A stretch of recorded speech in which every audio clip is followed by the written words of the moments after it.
Hello, it's me, Anime We or We Anime, and I welcome you back to another part of What If Deku Was a Power Ranger?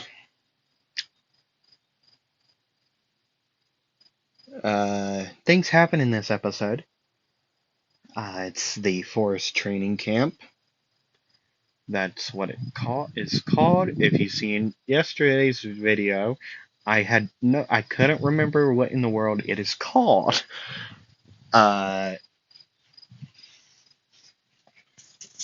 I feel like such an idiot now, since I didn't remember what it was. But anyways, I think we just gotta get into it, honestly. Um, just so that uh, I think we just get into it, to be honest with you. I think we just gotta get into it. But first, let me get a drink of water and then we can. The trend's back.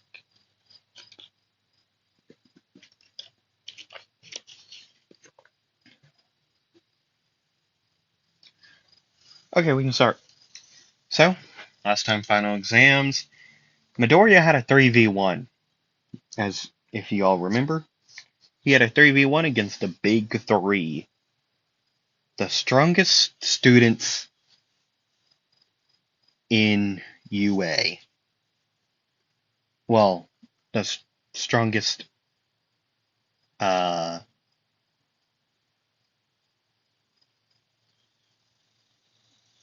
yeah, technically the strongest students in UA. Technically, I think. Not in this AU.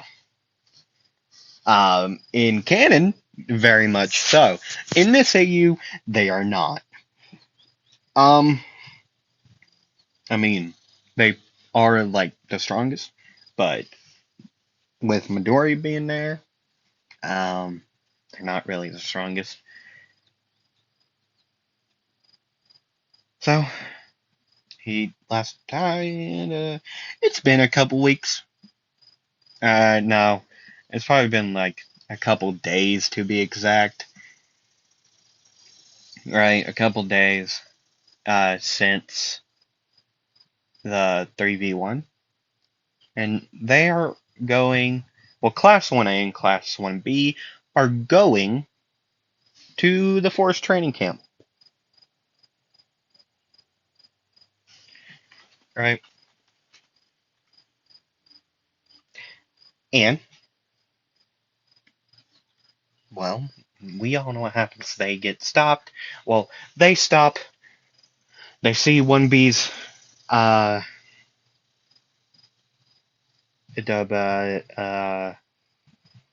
bus go by,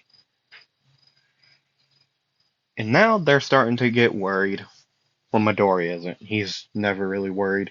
He has a cold face on most of the time, unless you know him. Tamaki, the big three, would know that he's a very lovable guy. Uh, Ryuku would know, right? They would know that he's a very lovable guy. Or, well, they know they're his secret. Uh, so, and, well, his two roommates would also know that he's a very lovable guy. Roommates, I mean by Kashina and Arashi. Yes, they are, well, those two aren't. But, yes, they are technically his roommates.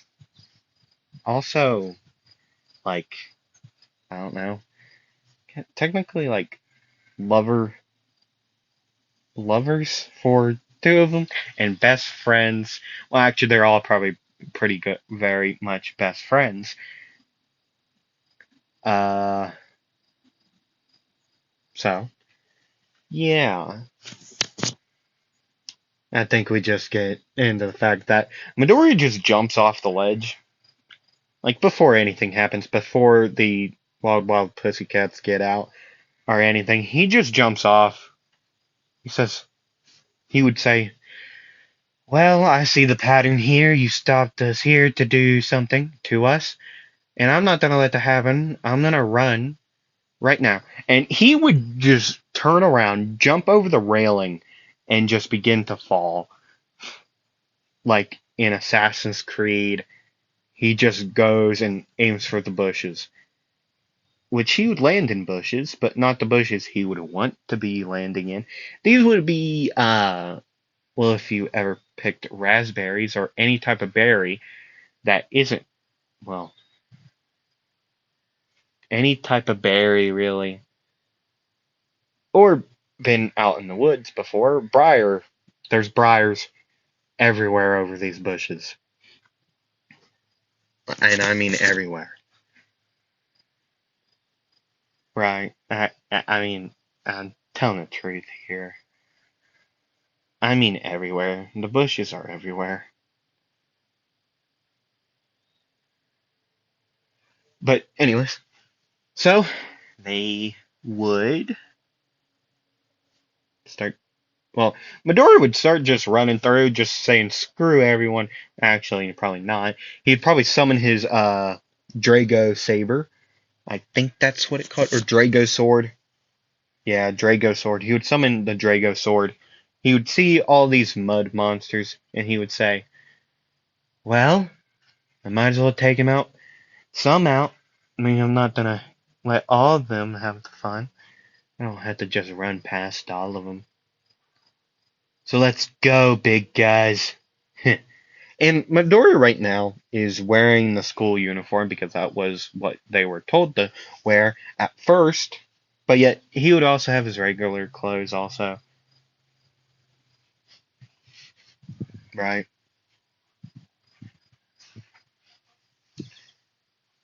And, well, he would take some out, blow them up, slice them, uh, shoot the three energy arrows at him, or light arrows, one of the two, energy light arrows. He would shoot them at him, or technically slice at him with them.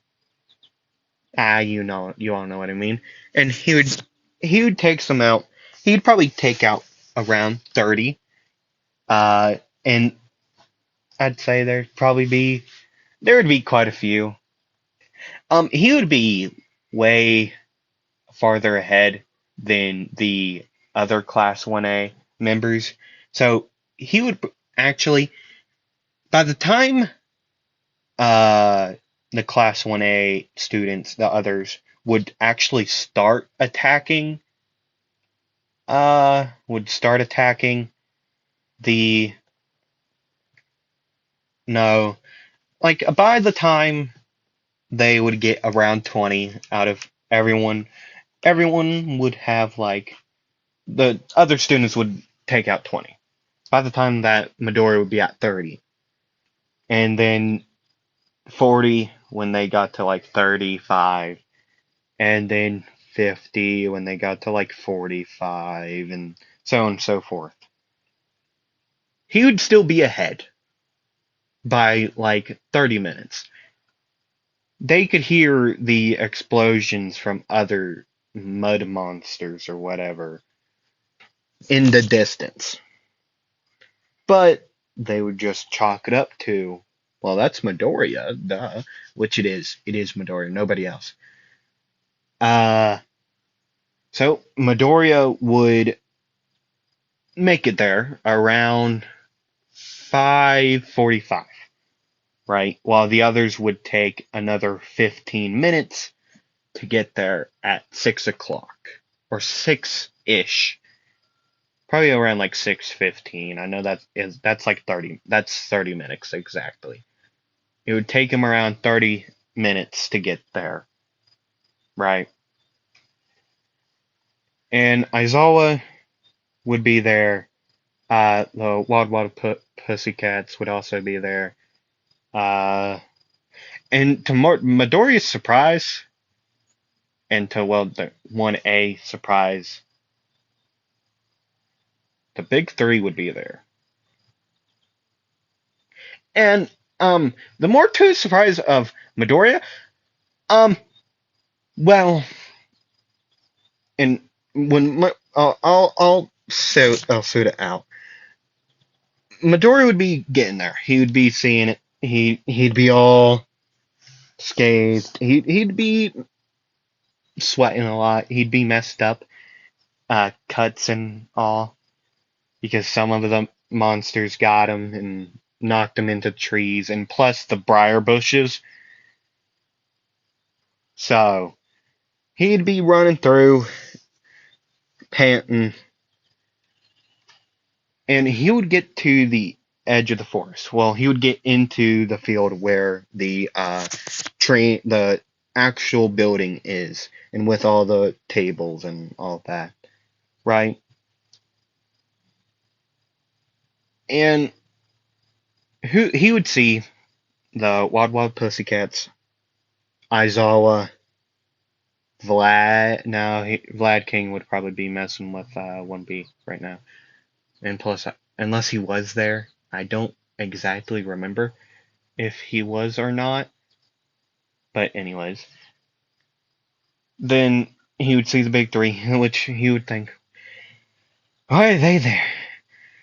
And then he would see two people, or technically robots, there also.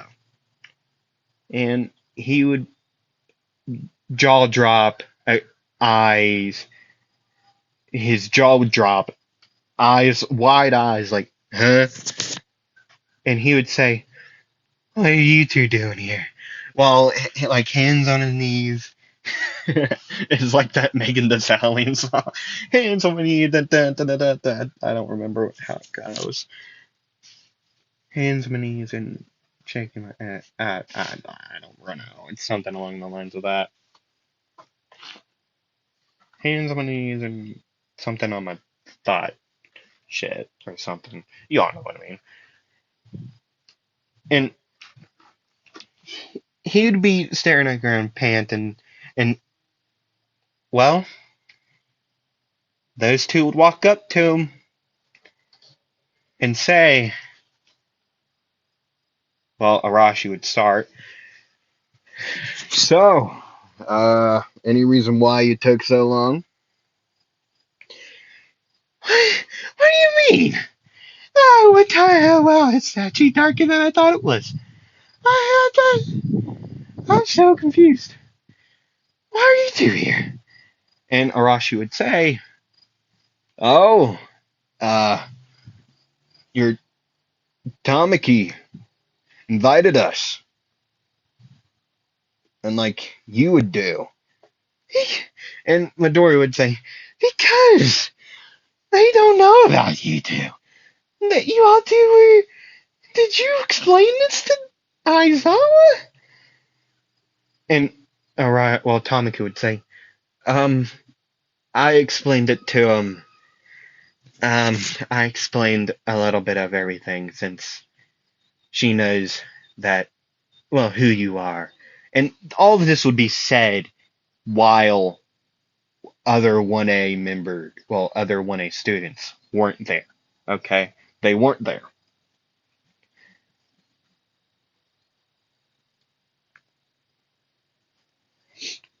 And then Kushina would say, oh, also, we figured something out to help us, help you more.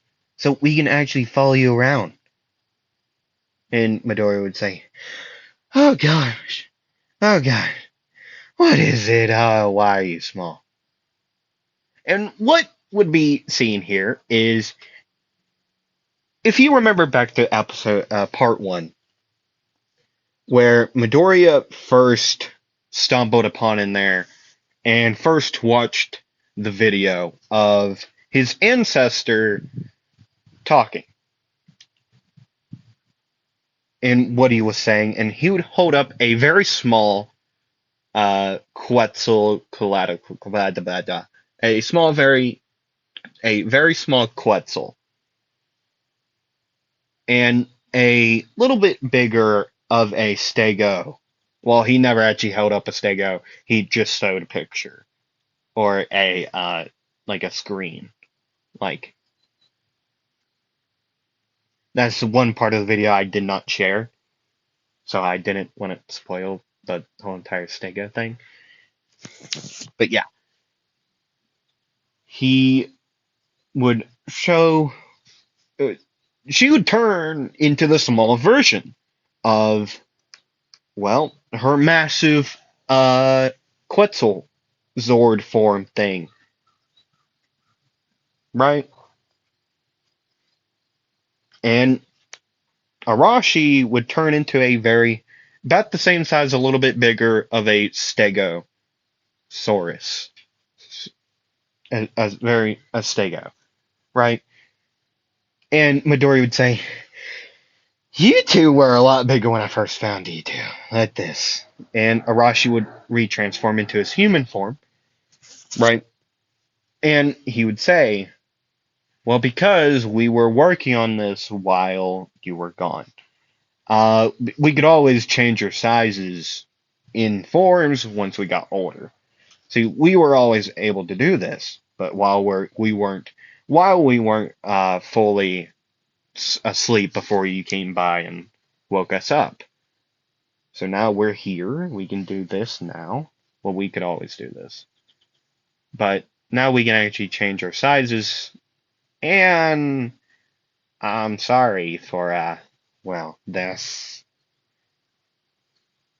And what Arashi would do, uh, he would just put a swift punch in the gut, and Kushina would catch him, and they would say, well, Arashi would say, and like everyone was like, what just happened? And Arashi would say, oh, um, oh, we will return him tomorrow, okay? We'll return him tomorrow. We are just gonna take him, okay? We'll return him in like an hour. Or I'll come back in an hour, tell you what we're doing. We're just gonna train him, okay? So that you don't have to worry about one other student. And plus, I think we're better training than you all for him. Okay? And this is the time of when the other 1A students would come by. They don't know. Okay, so what they see is a guy in a like a karate and a samurai, like he has, well, the wooden sandals, the like uh what is that guy's name? He's a swordsman demon thing. In like samurai daily clothing with the wooden sandals, a ponytail, what did I say his hair was? I think like red or black hair. I think that's what I said. Red or black hair up in like a ponytail, right? And a woman, a white-haired woman, holding Midoriya in one arm in a black and white with gold accent battle dress. And they're all like, well, Todoroki would say, or someone would yell out, like, "Are we under attack?" And Aizawa would say, "No, no, we're not. Okay? It's fine, I think." And you would hear someone, probably Mineta, say, "Why is a male here?" And Arashi would stare over, like, and he would say, "Oh, so we got some." He would start to pull out a katana. And Kushina would say, "Arashi, no, we just need to go, okay?"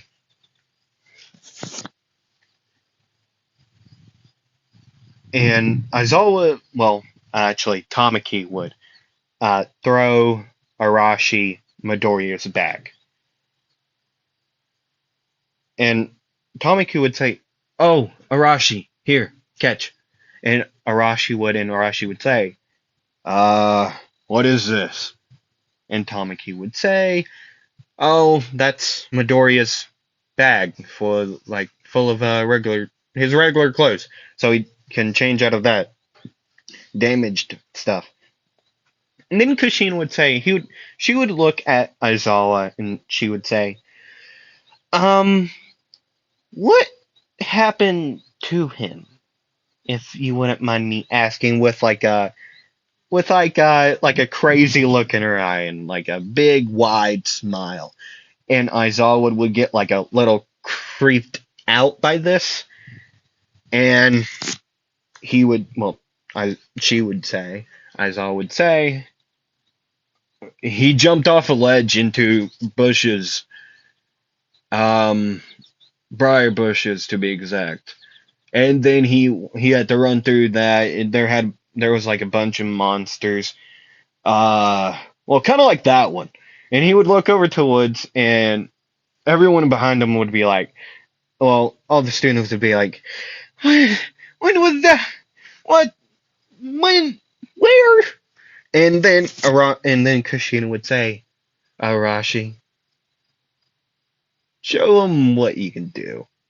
And then Arashi would just appear to be, well, he wouldn't even move to everyone else's eyes. That's how fast he is. It would look like he didn't even move. And then Kushina would hand over uh hand over Midoriya to Izuku and summon Izuku's sword, which everyone would think, hey, that's Izuku's sword, which is the Drago saber sword thingy. Drago dagger? No, that just sounds cooler. It's the Drago something. Drago sword, right? And then they would actually be able to see her move because she is not as fast as Arashi. Arashi went full speed. Kushina isn't. Kushina is way faster than Arashi. And then but she also has better control of her speed than Arashi too, so she can change gears real quick.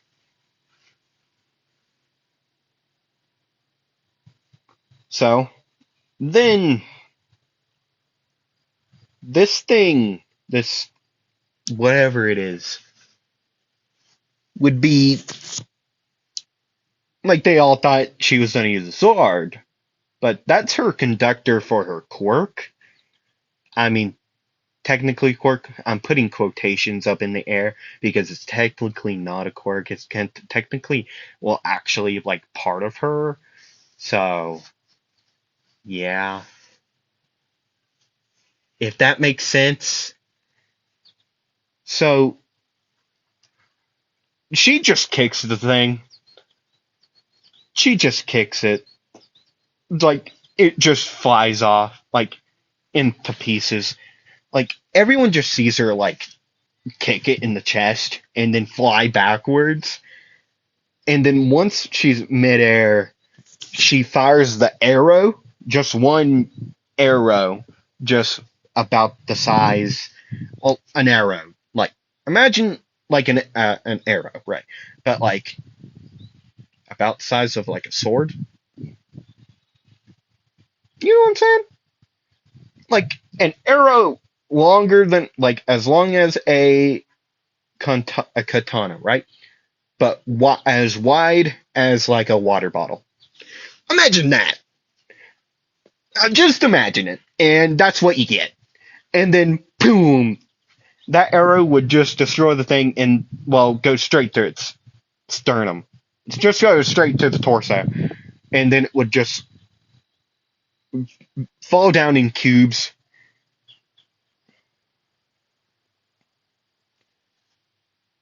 and then they would be off. They would just walk in a random direction, just like, and Arashi would say, "We'll be back tomorrow or later, one of the two. See ya." And then a couple days would go by without seeing Midori at all. And then it's about 2 hours earlier in the day, like before dark, 2 hours before dark, and before they go through that like scare chamber, not chamber, that scare tour or scare house, scare forest. Yeah, 2 hours before that, right? Midori would return without the other two in sight. Well, not in out of sight. But they are there, just rather hidden, to say the least. Midoriya is wearing like well, what he usually wears, the white jacket, black tank top, black pants, white kicks, or white combat boots, like I said, and hair in like a messy bun. Okay, that's what he was wearing. He would return, and everyone would be like, you haven't been back in like 2 days, 3 days, something like that. And Midori would say, "Oh, sorry." Oh God. Question. Where's Tamaki? And they would say, "Oh, they left like a couple days ago, to head back to UA."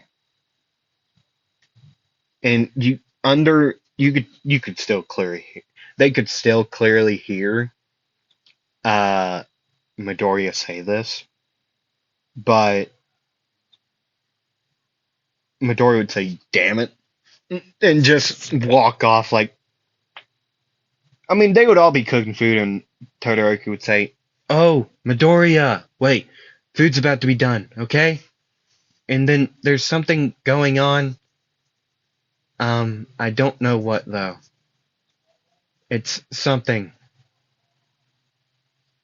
And Midori would say, "Oh," and he would just turn back around and grab some food, or wait until the food's done, and then 2 hours later, it's time for the scare tour. Um, things happen. That's ironic. Things happen.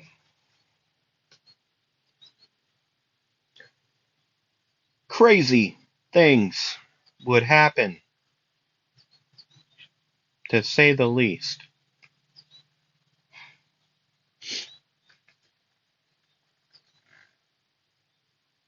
Um, when Midori's paired by himself, uh, so he would just walk in the woods by himself, just like do do do do do do do do do. Caillou, do do do do do, not Caillou. Screw that kid. Punt that kid. But Midori's just walking through with a notepad, just writing something down. Not gonna say what. It happens in a couple parts, though. I think four, exactly four, four parts. I think, unless I decide to skip something. Probably. Well, it will probably end out. Not. I mean, not this one. This one. I mean, it will happen for my other Deku What If. It will probably happen in 3 parts. For this one, four, possibly, probably four, because he doesn't have his hero license, but the other one does, and that's a little hint for what is happening. So Midori would go, uh, by himself, and then something in his shirt would crawl around, and something would crawl out of his pocket and then onto the ground,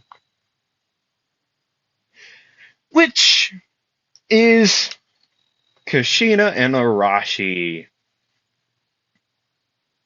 which Arashi would reappear, well, transform into his human form, and Kushina would just stay, like, her head is poking out of Midoriya's shirt, like the front of it, just watching out, just hanging on to his shirt, like, I'm watching, or something like that.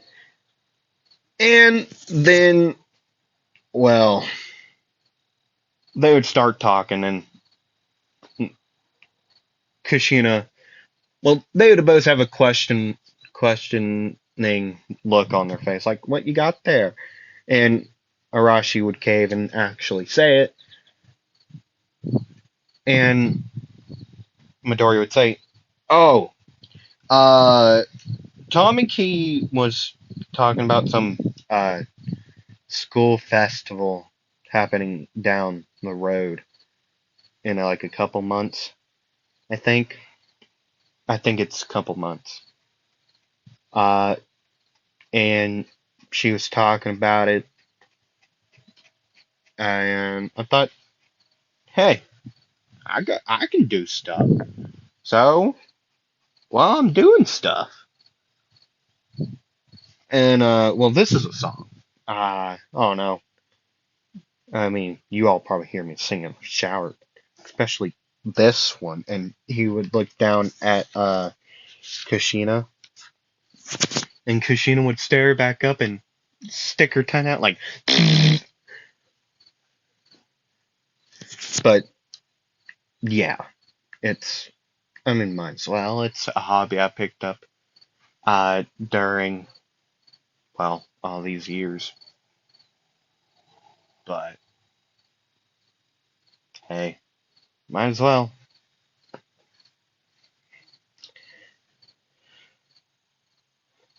And then they would hear something rumbling in the bush, and a massive creature. And Midori would say, "Oh, come on." And then they would hear boom, bang, bang, bang, bang. And fire would be all around. Well, there would also be a guy, or no, not a guy, a girl with this Nomu thing, being Dobby. And Dobby would say, "Well, well, well, look what we got here. Some entertainment for my friend here." Now, wait a second.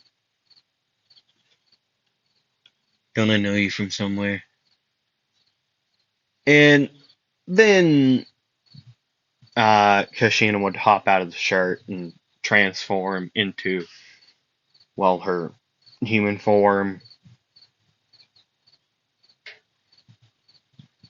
And on her arms would be like retractable blades, not like the hidden blade from Assassin's Creed, but like a overhand uh hidden blade. Like the blade is on top of her hand. I don't. Someone uses it, but the over. You all know what I mean. At least you should. I think you do. So now, Midoriya would say, and Arashi would put his hand on his katana, and Midoriya would say, "So, well, so, no, that's not his voice either. So, the League of Villains are here, huh? Well, you two, uh, you two wouldn't mind taking the big one, would you?" And Arashi would say, gladly. And then uh, I don't think I'll explain more of the hidden blade things that Kushina has. They're white gauntlets, right, with a gold like accent in it, like lining on the gauntlet, and then the blade would be black. Okay, Arashi's katana would be like uh would be a uh a black Suba, the guard. I think that's the guard. A Suba is a guard, I think. But the guard would be black. And then the handle, you know what I'm saying. The hand, the thing you grip on to hold the sword. You don't hold it on the blade. The blade would be black. Or no, red. The blade would be red, and then a no, the guard would be gold or like a yellow because of the colors of the Zord. No, it would be silver. And then yeah, we know. We know. We know. We know. We know.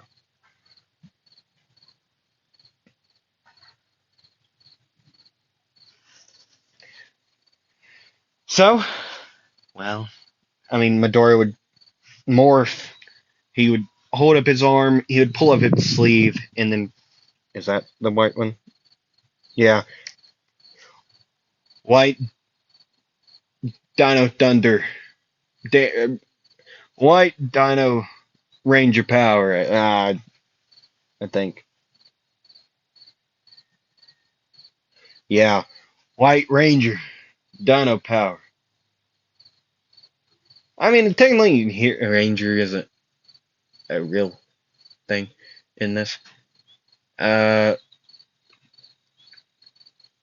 I'd probably say like White Drago Dino Power or White Drago Power. Yeah, he would say, or this is the thing I'm making up now.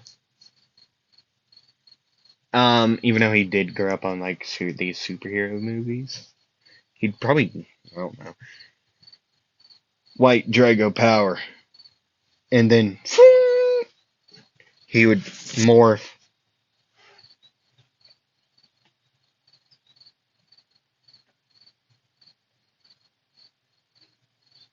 Right, and then well, Midori would say, actually, not yet, not yet. After we kick these guys' asses, I got an idea.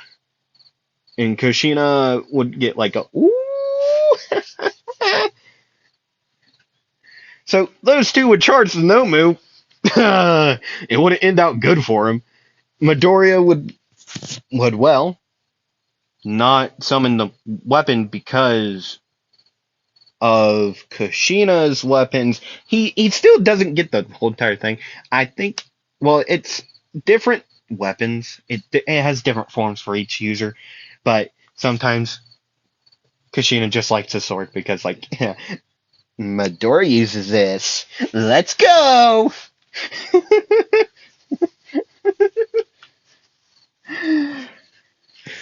And so he would just use this super speed type deal, run up to Dobby,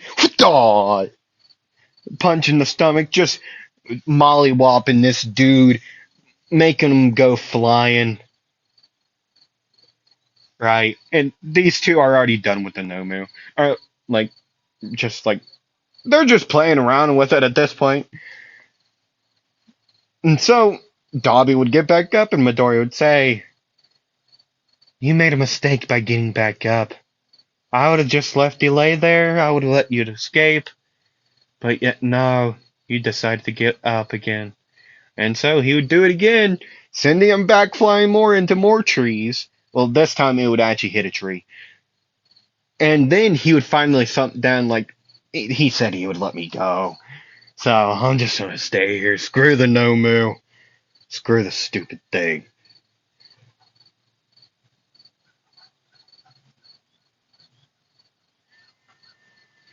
Which Kuroguru's Porter would save him by this time. Like, before they got done playing with him, like, they would cut off his head, and then the body would get teleported and sent away with the tracker on it that Momo put on the tracker with the wielding guy's quirk. So that's still canon. That's still how they find them.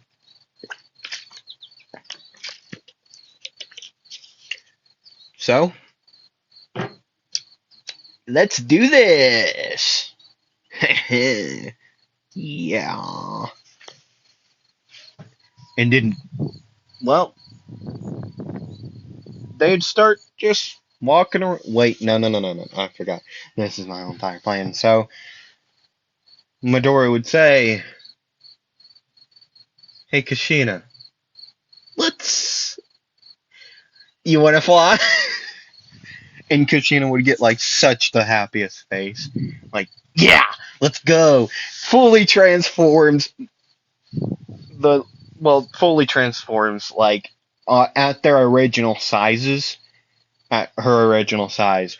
And then Arashi and Midoriya would jump up, start flying around. And then they would get to like the big, well, it would take a little bit because they're on the whole entire opposite side of the forest, as the big battlefield area is. And so they would start flying over. How long has this been going? Probably, actually, I started at like 3:52. I could get 2 arcs in. It's only been like 30 minutes, I think. Yeah, it's probably only been around 30 minutes. I could get 2 arcs in. Let's go. I hope it's only been 30 minutes. I have no idea how long it's been going for. I have no clue. But why not? Let's get 2 arcs in this video. Why not? Why not, dog? Why not? Like the Pokemon. So, they would fly over, they would get to the big battlefield, and then they would all see Midoriya standing up on this massive creature, and then Midori would say, "What? Don't look so shocked." And then he would jump down, sword in hand, and then 3 arrows would just start going down, start blowing up so much. And then the other two, well, Arashi would also jump down, and Kushina would de-transform and start heading down herself. And then, well, we all know what happens. People are about to get mollywopped. I'm telling you, people are about to get mollywopped. I mean, they'd be listening to Kendrick Lamar's diss track on these fools. Like, that's what's happening. Bro, these three are wrecking house. I mean, given they, not all of them get, like, none of them get captured, but they still get mollywopped. Like, they're screwed. Like, bam, bam, bam, bam, bam, bam, bam,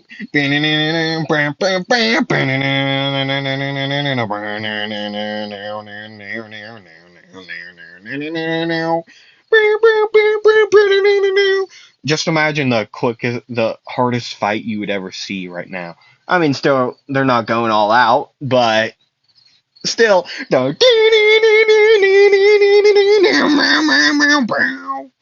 I don't know. But they would port her away with Bakugo. Like, what? How did that happen? Like, these guys were so focused on beating the crap out of these others that they weren't paying attention to Compress and Dobby. Like, Dobby's just there, like, feel bad for Toga in Twice. and Magnan. I feel bad for these kids. Or these others. I mean, as bad as I can feel for them. But geez. Like, this is something. Like, no wonder they just. I mean, I didn't expect this from a kid.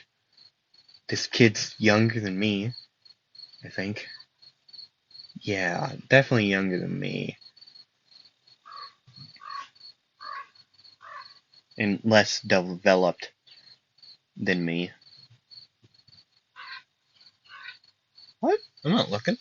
Hmm. Yeah, we all know what happens. Baguio is taken away, blah, blah, blah. God, a couple days later, Midoriya's like, screw it, I'm gonna go take him out. Like, the heroes would, like, Aizawa would, well, not Aizawa, another hero, like, will come out, someone would have come up to him, like, we need your help. Just your stuff. And Kushina and Arashi are fine. They're perfectly fine. Uh, they were playing around. They haven't had to fight in a long time. But anyways, they would be back at the base, back at the homestead, doing what they do. And so they they would just go at it. Uh, yeah, we all know what happens here. Best Jeanist gets folded like a lawn chair. Um, All for One gets,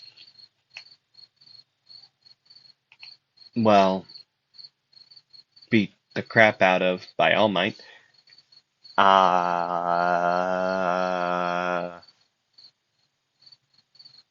yeah, stuff would happen. Gran Torino would get punched by All Might on accident. Kamui Woods would do some stuff. Uh, All for One would also teleport them away. I did say I would get two things in, which I am. But it is just going faster, and I'm not really doing much. But Midori would be there. Midori would actually, like, he would go around, like, he would be looking around. He would see his friends, like, what are they doing here? Why are they here? But he wouldn't care, like, I don't care.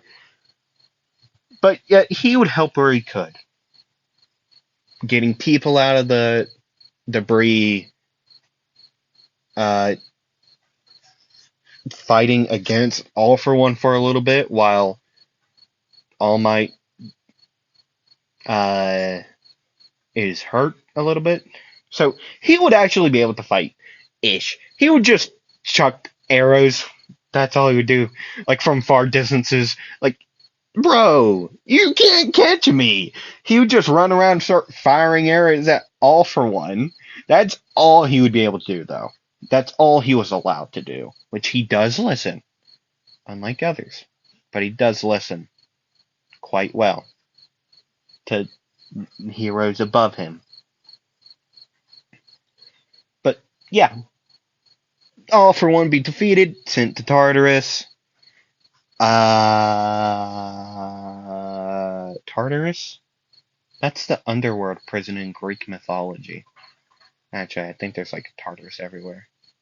Is it Alcatraz? Yeah, that's the big prison. But Tartarus is like something else. Yeah, Tartarus is the Greek underworld, like, realm, one of the realms of the underworld in Greek mythology. Alcatraz is the unbreakable prison, I think. I don't know. And then there's Impel Down. So anyways. Yeah. Next part. Something happens.